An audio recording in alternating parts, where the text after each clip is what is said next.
Sin duda alguna que tratar el tema de los derechos humanos no es una tarea muy sencilla.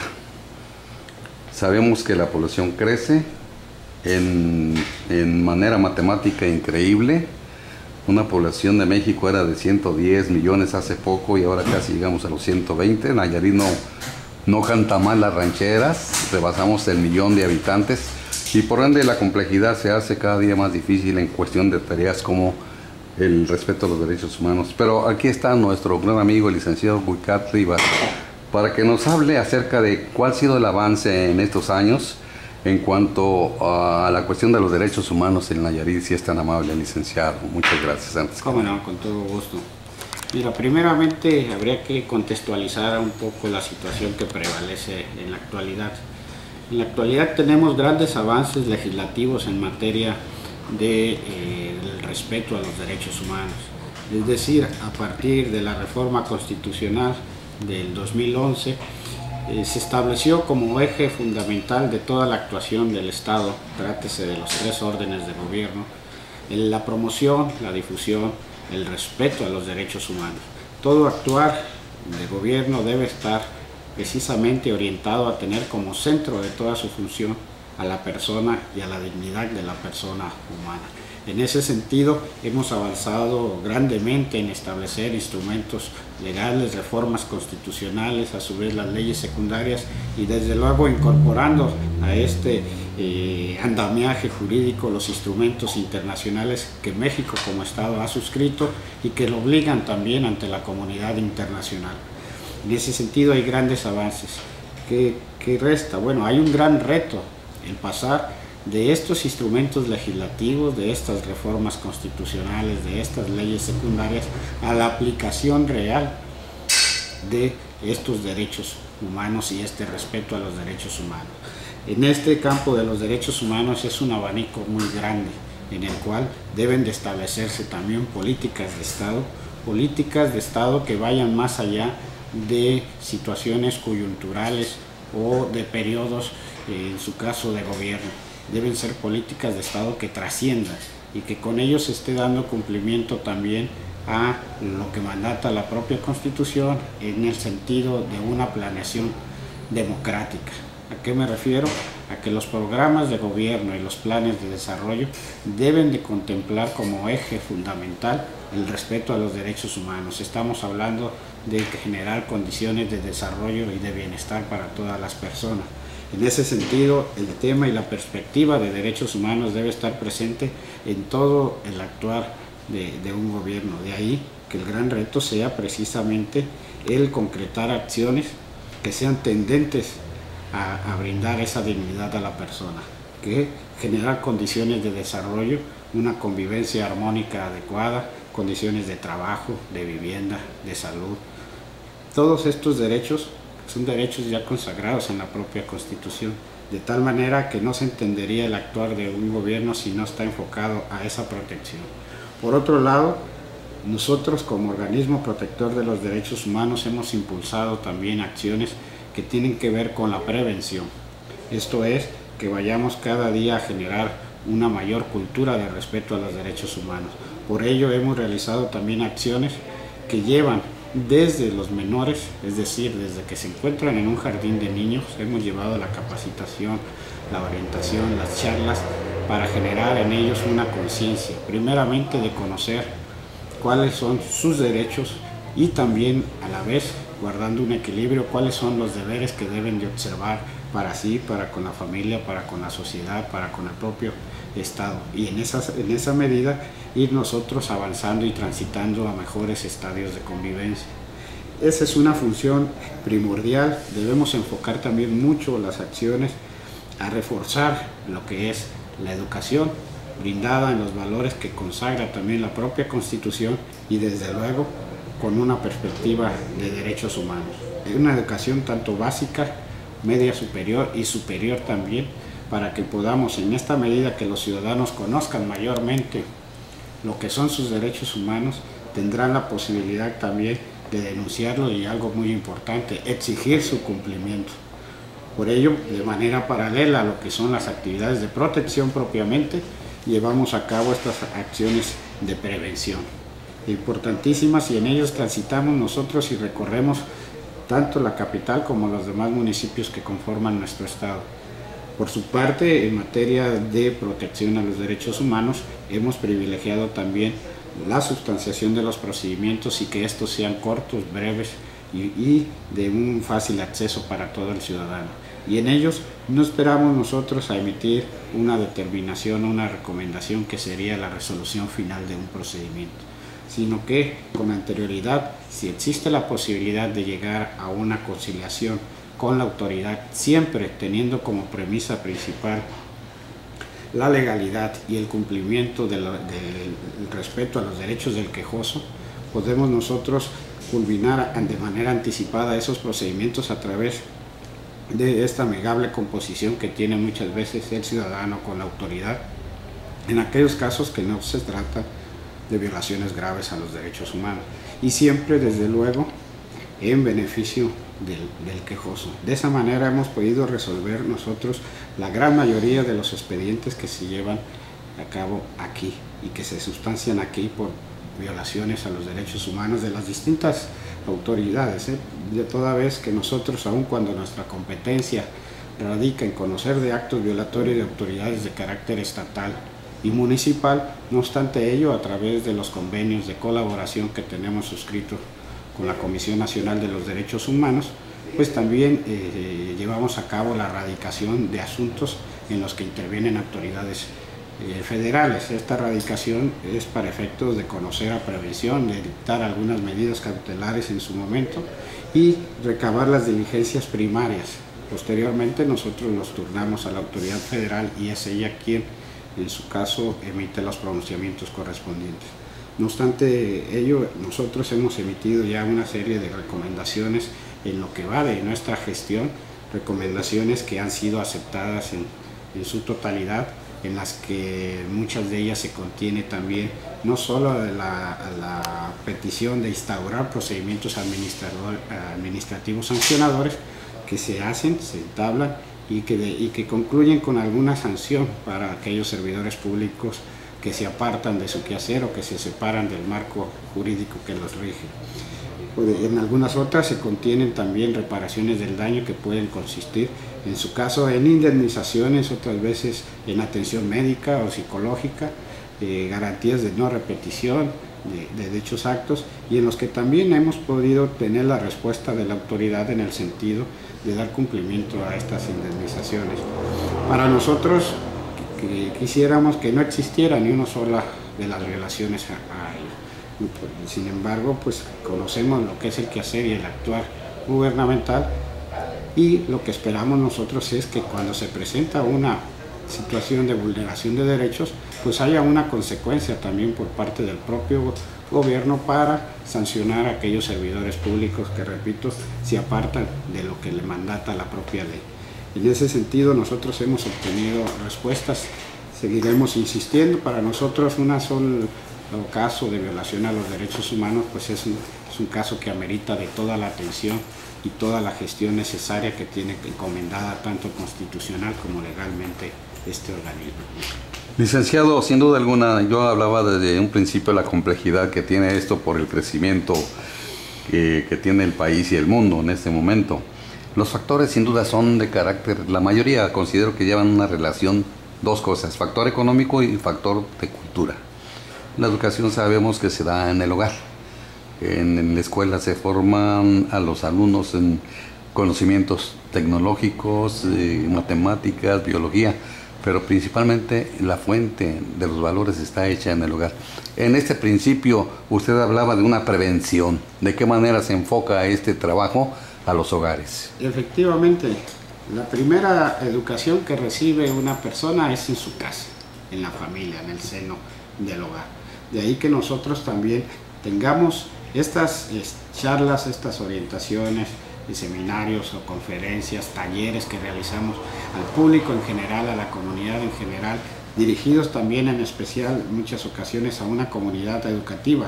Trátese pues no solamente del alumnado, sino también de padres de familia y de docentes que se vuelven también multiplicadores del mensaje.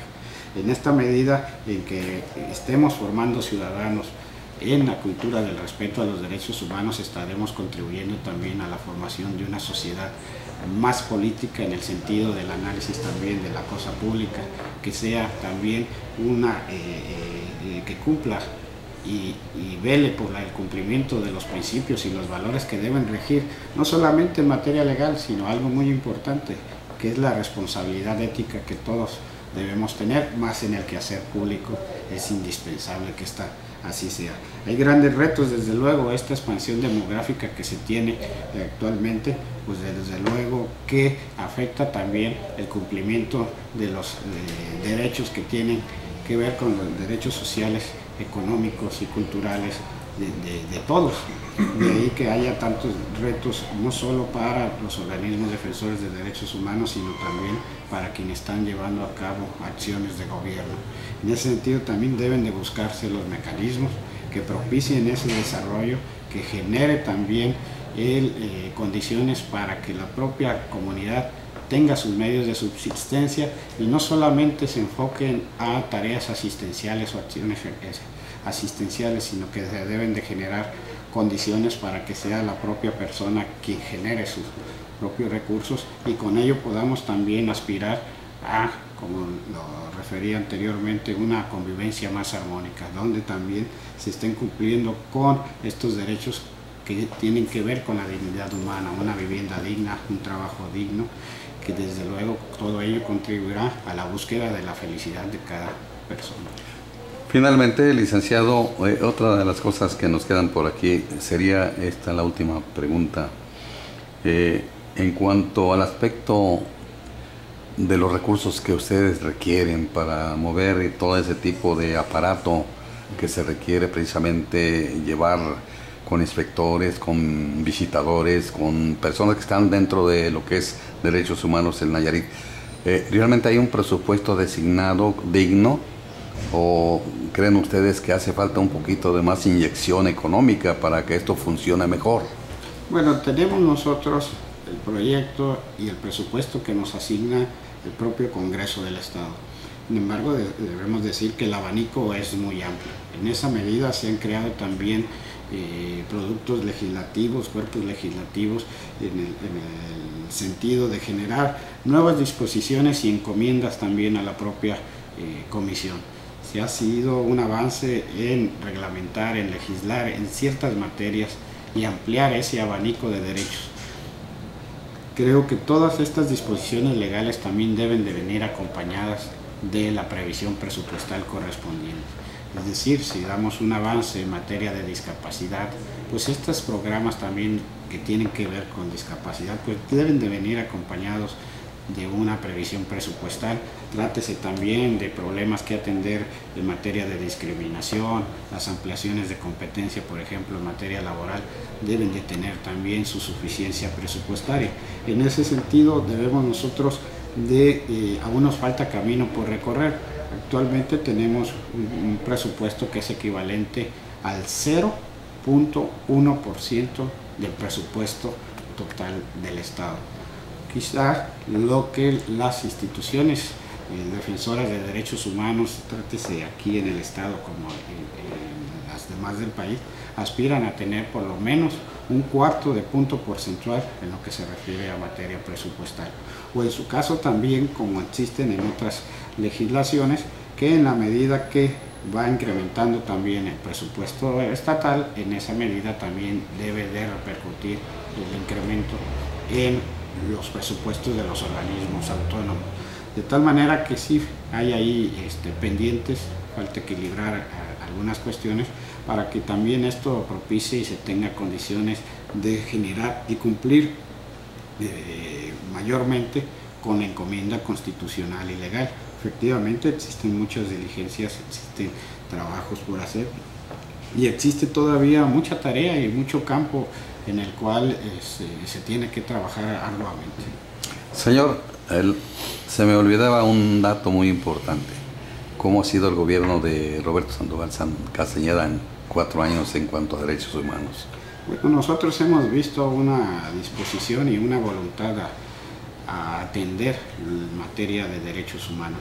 hemos creado también, junto con algunas dependencias, algunos grupos de trabajo interinstitucional que nos han posibilitado el que podamos llevar de manera conjunta acciones tanto de prevención y en su caso también cuando existe la necesidad de atender la actividad protectora, es decir, el establecer acciones sancionadoras a servidores públicos que han violentado derechos humanos, han hecho lo propio en el sentido de establecer esos procedimientos y sancionarlos en su caso, reparar los daños.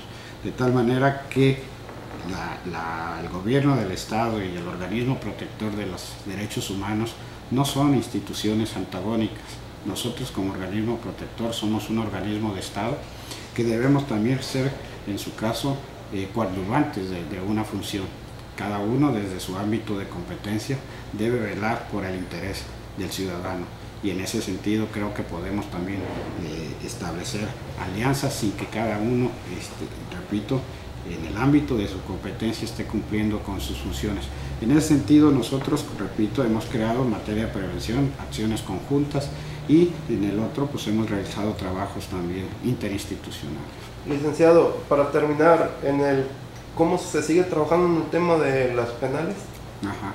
Bueno, nosotros hemos emitido los señalamientos correspondientes. Hay ahí, lo hemos señalado ya con antelación, un déficit muy marcado. Las cárceles municipales desde luego no cumplen con lo que establece el propio sistema penitenciario mexicano y la cárcel estatal también tiene grandes deficiencias. En ese sentido nosotros estamos en un seguimiento permanente para que podamos constatar que hay avances en este sentido. Debemos buscar que el sistema penitenciario cumpla con lo que mandata la Constitución en el sentido de lograr la reinserción social del delincuente. En esa materia estamos quedando pendientes. Actualmente nos vemos ante un sistema de contención propiamente y no de reinserción como lo mandata la Constitución y como lo mandata también algunos instrumentos internacionales. En este trabajo interinstitucional hemos saludado y acompañado algunas gestiones que ha realizado también el titular del Ejecutivo, tendentes a la construcción de un nuevo centro penitenciario. Sabedores que la infraestructura que actualmente tiene, por ejemplo, el centro Venustiano Carranza, ya ha sufrido modificaciones, pero aún en las condiciones en que se encuentra, no es posible que pueda garantizarse este mandato constitucional, de tal manera que para ello es menester que se gestionen los recursos necesarios para la construcción de un nuevo centro penitenciario. Entonces no se cumple con la regla de rehabilitar. No, se está faltando ahí al mandato constitucional porque no hay la rehabilitación y por tanto no existe esa reinserción, lo que puede generar también una afectación a la ciudadanía en el sentido de que al no generarse esa reinserción social en los términos que debe de ser, se puede estar generando una reincidencia delictiva que termina afectando la seguridad pública, que es también uno de los derechos fundamentales del ciudadano y constituye al mismo tiempo una de las principales obligaciones de todo gobierno. ¿Considera usted el trabajo de la Fiscalía, del Ejército, la Marina y cuerpos policíacos pues una coordinación magnífica con lo que se está dentro de derechos humanos, sobre todo lo que le ha puesto el fiscal licenciado Edgar Azbeitia para su corporación, lo que es el Ejército y lo que es la Policía Municipal, inclusive la misma Policía Federal y la Marina? ¿Se ha cumplido con algo que esté referente a respetar los derechos humanos en Nayarit? Para nosotros es muy importante y lo destacamos y saludamos que haya una coordinación entre las autoridades que tienen como encomienda la seguridad pública, tanto instituciones pilares del Estado mexicano como lo es el Ejército y la Marina, que si bien no es constitucionalmente su encomienda, pero que actualmente se encuentran realizando labores de seguridad pública, como las otras instituciones que se encuentran también coordinadas. En ese sentido, nosotros también hemos llevado capacitación constante y permanente, no solo a las autoridades estatales, sino también al Ejército y la Marina, que permanentemente estamos acudiendo nosotros con seminarios, talleres relativos a derecho humanitario, y algunos otros temas que tienen que ver con derechos humanos, para que también no solo sus oficiales, sino también personal de tropa esté trabajando apegado al cumplimiento y al respeto a los derechos humanos.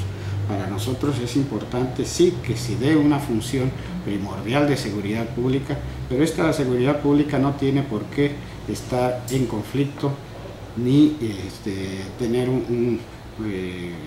violentarse derechos humanos. Debe darse en un equilibrio de garantizar una seguridad, y esta tiene que ser o debe de brindarse en esa coordinación que deben de tener los tres órdenes de gobierno en esta materia, y en un equilibrio de respeto a los derechos humanos. Al final de cuentas, en la medida en que se respetan los derechos humanos en el cumplimiento de la función de seguridad pública y de procuración de justicia, en esa medida es como también estamos cerrando la puerta a la impunidad. Señor, muchas gracias, Huicar Rivas, por esta entrevista. Es el encargado de Derechos Humanos en el Estado de Nayarit. Pues esperamos que las cosas estén avanzando en este sentido, y finalmente pues todos somos responsables de que se respeten nuestros derechos. Sí, desde luego, todos tenemos nuestros derechos, hay que exigirlos, y en su caso también pongo a disposición a la Comisión Estatal de los Derechos Humanos para que cualquier persona que sienta que han sido violentados o requiera la orientación, el acompañamiento ante alguna institución, estamos nosotros para servir. Muchas gracias una vez más, mi amado.